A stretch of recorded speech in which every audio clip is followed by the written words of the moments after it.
গাজায় ইসরায়েলি হামলায় আরও শতাধিক ফিলিস্তিনি নিহত হয়েছেন বলে জানিয়েছেন দেশটির স্বাস্থ্য কর্মকর্তারা।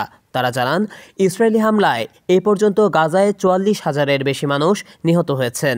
আহত হয়েছেন আরও ১,০৪,০০০-এর বেশি মানুষ। একই সাথে লেবানন থেকে অন্তত ৩০টি রকেট হামলা চালানো হয়েছে বলে জানিয়েছে ইসরায়েলি সেনাবাহিনী। রোববার কাতার ভিত্তিক সংবাদ মাধ্যম আল জাজিরার লাইভ প্রতিবেদনে এসব তথ্য জানানো হয়েছে। এতে বলা হয়, অবরুদ্ধ গাজায় হামলা জোরদার করেছে ইসরায়েল।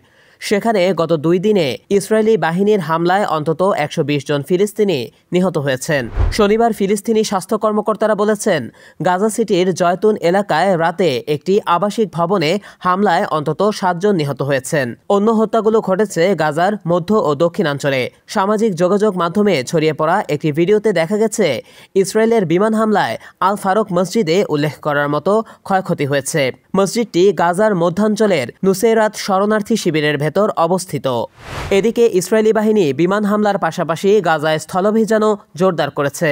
গাজার উত্তরাঞ্চলে বোমাবর্ষণ করা হচ্ছে।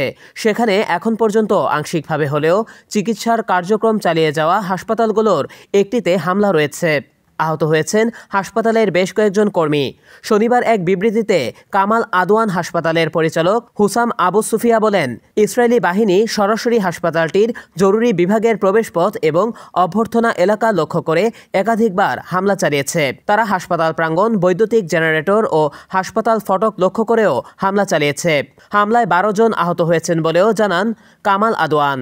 তিনি বলেন, আহত ব্যক্তিদের মধ্যে জরুরি ও অভ্যর্থনা এলাকায় থাকা চিকিৎসক, নার্স ও কয়েকজন প্রশাসনিক কর্মী রয়েছেন। ইসরায়েলের সামরিক বাহিনী হামলার অভিযোগ অস্বীকার করেছে।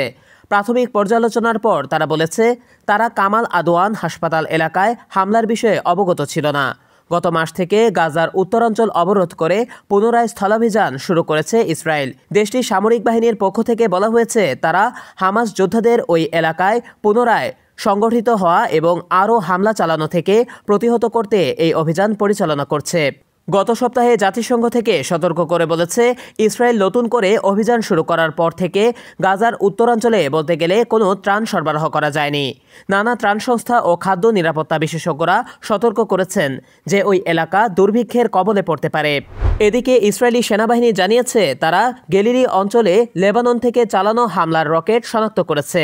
কিছু রকেট প্রতিহত করা হয়েছে এবং কিছু ক্ষতিগ্রস্ত রকেট শনাক্ত করা হয়েছে। এসব হামলার কারণে যে ক্ষয়ক্ষতি হয়েছে এই রিপোর্ট করেছে ইসরায়েলি মিডিয়া। এছাড়া হামলায় শুধু একজনের আহতের খবর পাওয়া গেছে বলে জানানো হয়েছে। পক্ষান্তরে লেবাননেও একের পর এক হামলা চালিয়ে যাচ্ছে ইসরায়েলি বাহিনী। আগের দিন দেশটির রাজধানী বৈরুতের ঘনবসতি এলাকা বাস্তায় একটি অ্যাপার্টমেন্ট ব্লকে চালানো হামলায় অন্তত ২০ জন নিহত এবং কমপক্ষে আরও ৬৬ জন আহত হয়েছেন।